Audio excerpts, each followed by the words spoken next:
Hey everyone, welcome back to the Intentional Product Manager podcast. I'm Shobit Chok, founder and CEO of Intentional Product Manager. And if you're new here, this show is about helping product managers grow in their career intentionally and to achieve their potential, not just in skills, but in confidence, clarity, and leadership. Now, today's episode is different. Over the past year, I've had the privilege of interviewing over 40 product leaders from companies like Google, Meta, Netflix, Amazon, high growth startups, AI native platforms, banks, and more. And across all these conversations, something kept happening. Even though the guests came from very different places, they kept repeating the same common themes, same truths. So today I've distilled the top 10 themes that emerged across these episodes in 2025.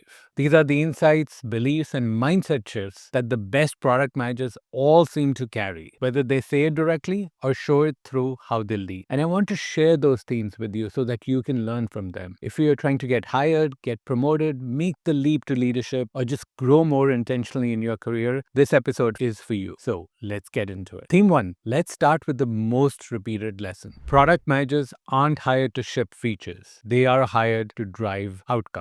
It sounds obvious, but most product managers are still evaluated and they evaluate themselves by output, not outcome. Akash Gupta said this. It's not about the launch. It's about retention, revenue, and LTV. Bruce McCarthy put it this way. You're not the product manager of the backlog. You're the product manager of the business outcome. And Ravi Mehta added, you need to own the roadmap, but more importantly, you need to own the outcomes the roadmap is supposed to drive. That shift changes everything.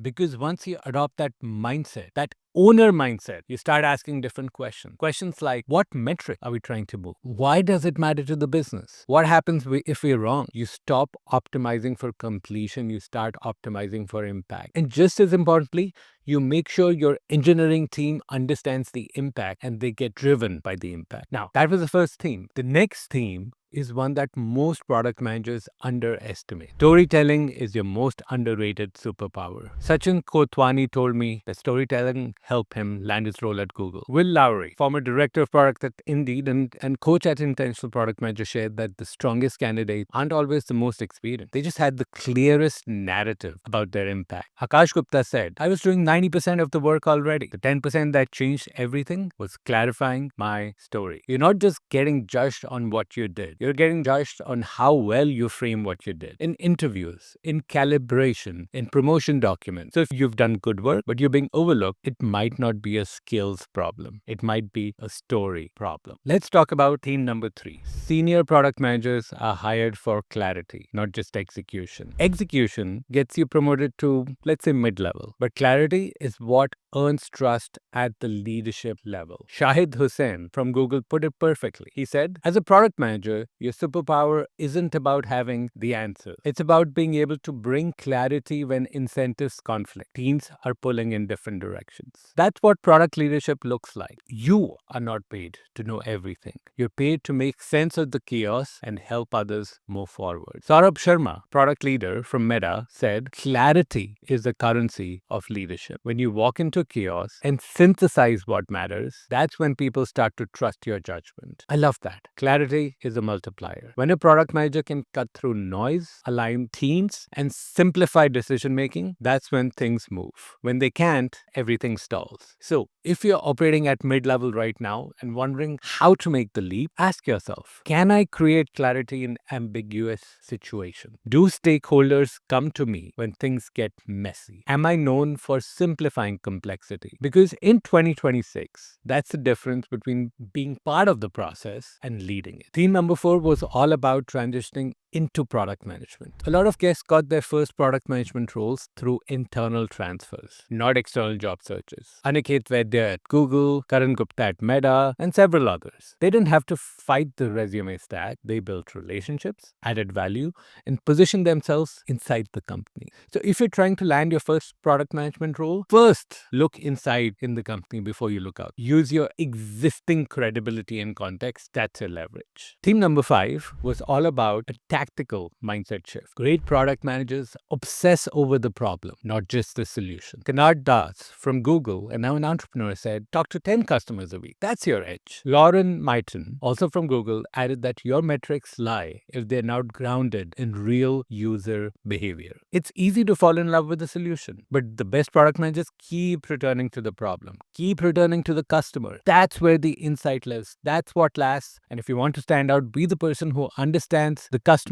and their problems better than anyone else in the room. Let's move to theme number 6. You're expected to own the business, not just the product. This is one of the clearest shifts happening in product right now. The expectations for product managers are growing, and so is their scope. It's not enough to manage the backlog or ship features on time. In 2025, strong product managers were expected to think and operate like general managers, and that will be the same case. In 2026, strong product managers will be expected to think and operate like general managers. Shobit Jain, not me, a chief product and technology officer, captured this perfectly. He said, you don't build around functions.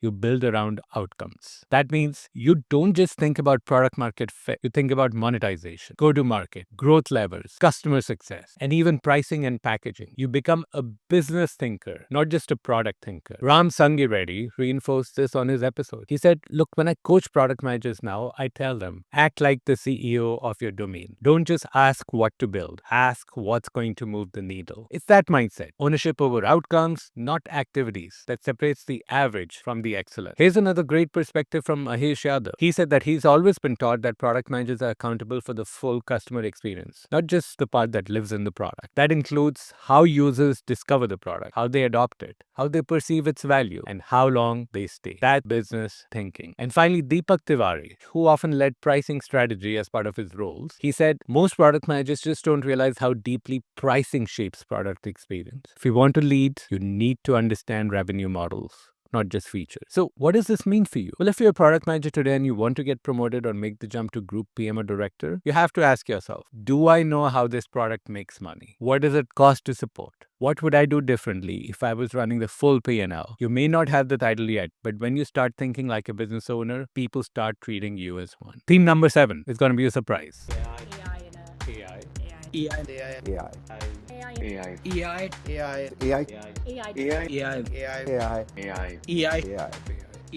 Yes, it's true. AI is changing everything. AI native PMs don't just manage features, they manage uncertainty. Jyoti Nukla from Netflix said, you don't ship and move on. You manage behavior, bias, and trust. Shubh Agarwal from US Bank and author of a recent book said, we're not asking, did it work? We're asking, how does the system keep improving after launch? Indra Misra nailed it. It's not AI plus product. The AI is the product. Now, this requires a different mindset. Feedback loops, continuous evaluation, trust and explainability, guardrails for model behavior. If you're still thinking in terms of fixed feature specifications, you're behind. In AI, the system is always evolving, and so is your job. Now, the next theme was all about misalignment. And that misalignment is the hidden killer of product velocity. The best product managers aren't just great at execution, they're great at alignment. And Bruce McCarthy said, half of product management is translation. Melissa Affel told me, if you're not the glue, your team drifts. Lack of alignment is often the more expensive than lack of resources. So ask, does everyone know the goal? Are we making the same trade-offs? Are we aligned on the why, not just the what? Misalignment is a silent killer. Great product managers root it out early. Now let's talk about theme number 9, something that doesn't show up in job descriptions. It shows up in every career leap.